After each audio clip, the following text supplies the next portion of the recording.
আতঙ্কগ্রস্ত।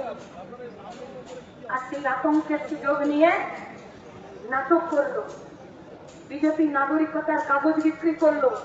আর সবাই চোখ খুলে দেখলো যে নাগরিকতার কাগজ বিকলো। আমরা আমাদের পার্টির পক্ষ থেকে বারে বারে বললাম ইলেকশন কমিশনের কাছে, দেখুন স্পষ্ট কথা বলুন, বৈধ ভোটারদেরকে অভয় দান করুন। আমরা ভলেন্টিয়ারি কাজ করছি, গোটা পশ্চিমবঙ্গে লাল ঝান্ডা লাগিয়ে মানুষ এসেছে, ফর্ম ফিল আপ করেছে, ভরসা করেছে। আর দুটো রাজনৈতিক দল আতঙ্কের পরিবেশে ট্যাবলেট বিক্রি করে বেড়ালো।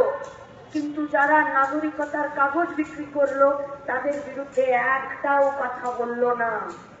যারা আমাদের কথা এই সোশ্যাল মিডিয়া, এই ডিজিটাল মিডিয়ার দ্বারা শুনছেন, এই এলাকার যেসব মানুষ আমাদের কথা শুনছেন, আমাদের কর্মীরা, বন্ধুরা, সহযোগীরা, বন্ধুরা যারা শুনছেন, তারা বলুন তো, এই যে 7 লাখ ভোটারের নামে কারো অ্যাডজুডিকেশন এসছে, কারো কারো নাম ডিলিট হয়ে গেছে, আমরা লাল ঝান্ডা টাঙিয়ে, আমরা সহযোগী বন্ধুরা বসে নিয়ে একটা ফর্ম ফিল আপ করে 150 টাকায় তোমাকে ভোটার লিস্টের কাগজ দিয়ে দিলাম, আমরা বিক্রি করতে পারবো?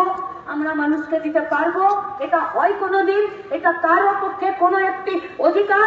এটা একটি সাংবিধানিক অধিকার নাকি? নাকি এটা কি মানুষের মানবিকতার সঙ্গে কাজ?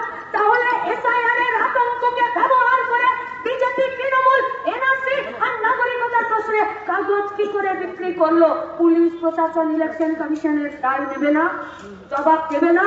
তার মানে পশ্চিমবঙ্গের তৃণমূল কংগ্রেস পরিচালিত সরকার চাকরি বিক্রি করে আর এসআইআর এর আবহে বিজেপি নাগরিকতার কাগজ বিক্রি করে। দুটোই এক জায়গায় দাঁড়িয়ে আছে। ওরা এদের বিরুদ্ধে কথা বলছে না আর এদের বিরুদ্ধে ওরা কথা বলছে না। তাই এই অফিস থেকে যা যুদ্ধ ঘোষণা হয়েছে সাধারণ মানুষের বিরুদ্ধে, আজকে সাধারণ মানুষ এসেছে, কাল আরো অসংখ্য মানুষ আসবে। আমরা এদেরকেও সাবধান করতে চাইছি, এক মাঘে যার যাবে না।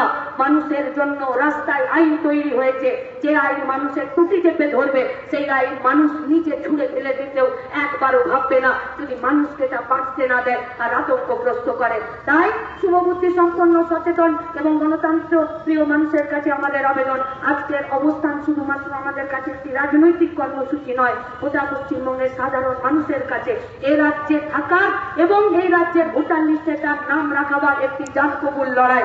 আমরা মানুষকে 3টে কথা বলতে চাই। 1, ভয় পাবেন না, অস্থির হবেন না। 2, যা যা সরকার নির্দেশিত, আইন নির্দেশিত কাজ আছে, কাজ করে যান, সেই কাজে লাল ঝান্ডা আপনাদেরকে সাহায্য করবে।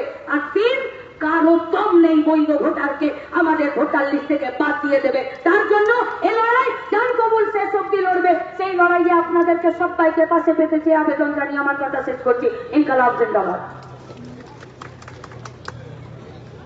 এই লড়াইয়ে আজকে এখন সারা রাত আমরা এই মাটিতে, এই রাস্তাতেই বসে থাকবো। রাজি? আর পরবর্তী সিদ্ধান্ত এই রাস্তা থেকে, রাস্তাতে বসা মানুষরা ঠিক করবে।